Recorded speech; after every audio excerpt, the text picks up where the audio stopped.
Hello there guys, what is going on? Son of Chelsea back here again for my rational perspective on Chelsea 1, Everton 1. Just got back from the bridge, a very frustrated Stamford Bridge as expected, a woeful result in the context of recent times for Chelsea, in the context of Liverpool and Man City continuing to win games, looking a level above Chelsea. And Chelsea now is it 4 or 5 points, I think, behind Man City. I think 3 behind Liverpool in the Premier League table. Given the form of Everton recently, I think it's a woeful result in the context of the way the game went, the amount of injuries and struggles that obviously Everton have had under Rafael Benitez recently. I guess there are many narratives you can go towards, but personally, I'm not that irritated by that game because it's a Chelsea performance and result I've seen for years now. I can't really be shocked anymore. I'd have been more shocked, especially in this time of the season. And I hope Chelsea can still surprise me, dependent on, of course, the COVID situation, how that all plays out in the coming days. If Chelsea win all of these games coming up and Chelsea start to put away opposition that they should, because typical that kind of performance and that result, and as we've seen against Burnley in recent weeks, Man United, similar type of games of Chelsea dropping points where they shouldn't be. That Man City performance against Leeds actually on Tuesday really opened my eyes. Not in the sense that Man City are a wonderful team, but just Chelsea needed 2 penalties, a last-minute penalty to beat Leeds on Saturday, and Man City just wiped the floor with Leeds, just a level above. And it's the same with Liverpool in attack in the final third, and it's that thing that was so difficult for me looking into this season, or at least until we signed Lukaku, because that's another narrative you can pull out of tonight's game, is that's why we signed Romelu Lukaku. I know the XG is pretty high tonight, but XG doesn't win you Premier League titles. Being a ruthless finisher in the final third wins you Premier League titles, just putting away teams consistently. Liverpool and Man City, you can point to bad days they've had this season, but especially Man City. I think Liverpool, I'm still questioning fitness levels for them in terms of a smaller squad, of how much they can sustain that, especially if, say, a Salah goes down injured. I think it'd be massive for their season. But, for Man City especially, they just go on runs. They are a ruthless machine. And I think there are several reasons for that I think it's very difficult for Chelsea to just close within one season. 19 points was the gap at the end of last season. That is a big gap to close in under 12 months, basically, for Thomas Tuchel, despite all of his brilliance in the Champions League run. Winning the Champions League, and people will throw it at me, winning the Champions League, of course, was incredible. Very different winning the Champions League in the knockout stages, as amazing as that achievement is, to winning a Premier League title, especially with the level of competition we have now in the Premier League with Liverpool and Man City. 2 teams who are so refined in the way they play football under one coach's vision for about 4 to 5 years now, with Guardiola and Klopp. There's so much certainty at both of those clubs in terms of recruitment, in terms of the way the team plays, the type of player that's brought in for them to succeed. There's so much chemistry within their system. There's so much comfort in their system. You feel like when things go wrong, there are very easy things that those 2 teams, particularly, I know Liverpool, they had so many injuries last season, but things that they go back to, and also players that they know just perform for them on a consistent basis. Chelsea don't have that yet under Thomas Tuchel. You can look at players like Mason Mount, who, again, when things go wrong for Chelsea, he seems to be the one that stands out, even though he could have had a hat-trick tonight, at least should have had 2 goals, but that's 4 Premier League goals in a row for him, which is a new club record, the youngest player to score in 4 consecutive Premier League games for Chelsea. So that's wonderful for Mason Mount. But it's similar story of last season, isn't it? Mason Mount coming good and really dragging Chelsea at times. It feels like in the final third when we're really struggling elsewhere. As I say, I've seen this all before, and that's kind of the thing that Tuchel has to really overcome for Chelsea. And I think a variety of things. This is not an excuse, but it's just the reality of the situation. And unless you've been living under a rock, if you're wondering why Timo Werner, Kai Havertz, Romelu Lukaku and Callum Hudson-Odoi were not involved tonight, I think it's pretty obvious why, considering the stories that came out earlier today of positive COVID cases. It hasn't been officially announced by the club, but it's pretty self-evident, isn't it? Those players were not involved tonight. And, those are 4 players, especially, that you don't think that Tuchel would just leave out for no reason. There are obviously reasons why those players are not available. So there's that. There is the obvious thing of that, but we are coming up against an Everton side, a very poor Everton side, who, in terms of ambition moving forward at Chelsea at Stamford Bridge from an opponent, limited, so limited. I don't think I've seen many clubs come to the Bridge in many years and be that defensive. But I can't really blame them. I can't really blame Benitez for doing that. But the fact that Chelsea had so much dominance, they at times created good opportunities. But I still wonder how many quality opportunities were there tonight. How many times, in comparison to Liverpool and Man City, especially Man City, who on a regular basis create high volume opportunities that 9 times out of 10 are going in the back of the net.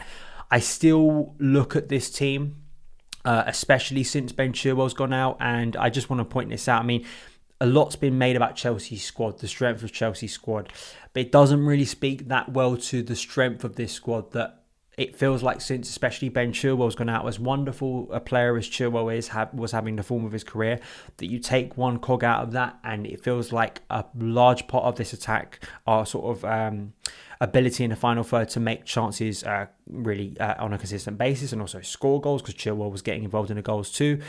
It doesn't say a lot about the system that you take one player out, a left wing back, mind you, and so much of our creativity goes away. You know, it doesn't really speak to the strength of a squad in certain other areas, that performance levels just aren't the same. Tuchel, I feel like the problem of not finding the best attacking trio or best attack and finding the best combination out of a lot of money Chelsea invested in over recent years, you know, it's kind of been highlighted once again. You know, you can look at certain individuals who have good moments, but, you know, collectively that attacking unit still isn't clicking. And, you know, it's difficult for Tuchel because a lot of those attacking players are suddenly off the board with COVID, obviously, and injuries too in recent times. I question Tuchel in a game like this where, do we need three central defenders? Chelsea had so much territory, and there were so many times where Everton were getting the ball with the of course, moment where Braithwaite scores from a set piece. Other than that, in open play, Everton were very, very limited with what they created. Very much it felt like they were just almost hitting aimlessly the ball back to Chelsea, and then it was about Chelsea bringing the ball forward with a lack of invention at times and trying to break them down. It's in moments like this I do wonder, why do we need 3 centre-backs on the pitch?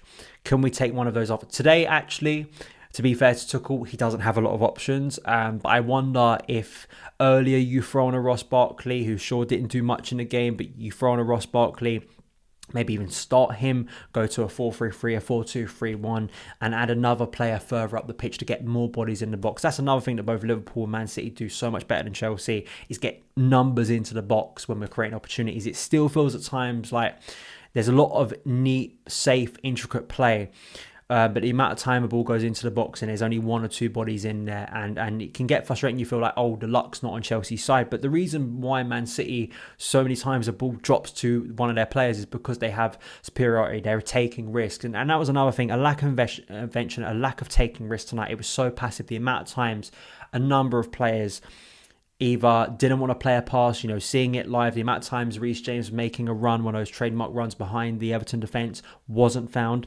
Now, you can look in the first half and look to that Reece James chance early on. I don't know if it's offside. From where I was sitting, it looked offside. It may have just been onside, and it was a bad miss from Reece James. Mason Mount had his shot saved. There was a chance with Christian Pulisic that was flicked. Nice. There was nice moves in that first half, but especially as the game went on, Chelsea really struggled in that capacity to create good opportunities, to really move the ball swiftly. As I say, some of that was down to selection issues. You know, you don't really have a natural centre forward. But there just was once again a lack of invention. And it's just things I've been saying for many, many years about this Chelsea team. I do think it's also mentality. Winning a Champions League and winning a 38-game Premier League season and winning that title, it's so different.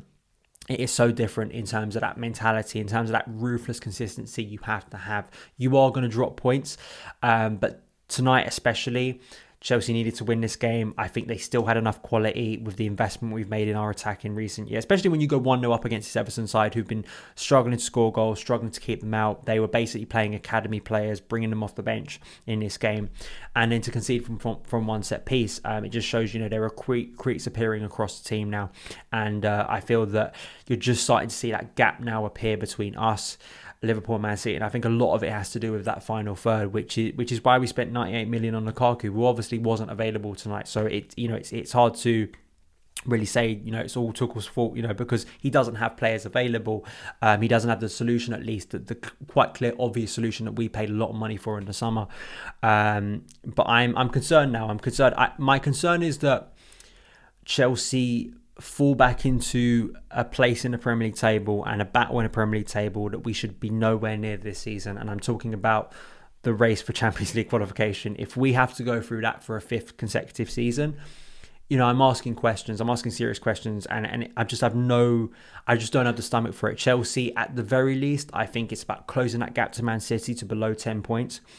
And, that should be the hope. Now, we play both Liverpool and Man City in the new year. If we win both of those games, which, you can't put it past Tuchel for what he's done, especially if we get some players back, complexion of the Premier League completely changes. But Chelsea need to get on that horse very quickly and start winning games. And it's going to be difficult with limited attacking options. Still very expensive attacking options, but limited attacking options, at least in terms of what you'd want the perfect attacking lineup to look like. So Tuchel can't really find the solution to Lukaku's problem anytime soon. Kai Havertz drop in form, Timo Werner's current struggles, Callum Hudson-Odoi, who was coming into some great form but then dropped and was out of the team. In central midfield, it's great to have N'Golo Kante back. In defensive options, it's great to have Trevor Chalobah back. So there are, weirdly, we went for a period where suddenly there was no midfielders, but now there's going to be a limited attack. I mean, Tuchel, I guess, will be ruining his luck in terms of not having a full deck to play with, at least going into the most important run of the season. But a lot of clubs are dealing with that at the moment. Chelsea's game actually got played tonight. There have been a lot of games this week that have been cancelled. So as much as we can throw all of that and sort of the uncertainty at the moment and say psychologically that impacted the players, we've seen a pattern not only this season of games where Chelsea should have won at home, Burnley, Man United, and now tonight. All 3 1-1 draws, all 3 games, Chelsea were dominant in. In 2 of them we took the lead and should have seen out at least a 1-0 victory, but we didn't. And these are costly points, and these are points you don't feel like Man City and Liverpool are dropping. They will lose games, you feel like, because they take so much risk, much more risk in the final third than Chelsea. They probably leave themselves exposed a little bit more. But these are points that Chelsea and the performances that Chelsea really should be getting ahead of now and really putting to bed.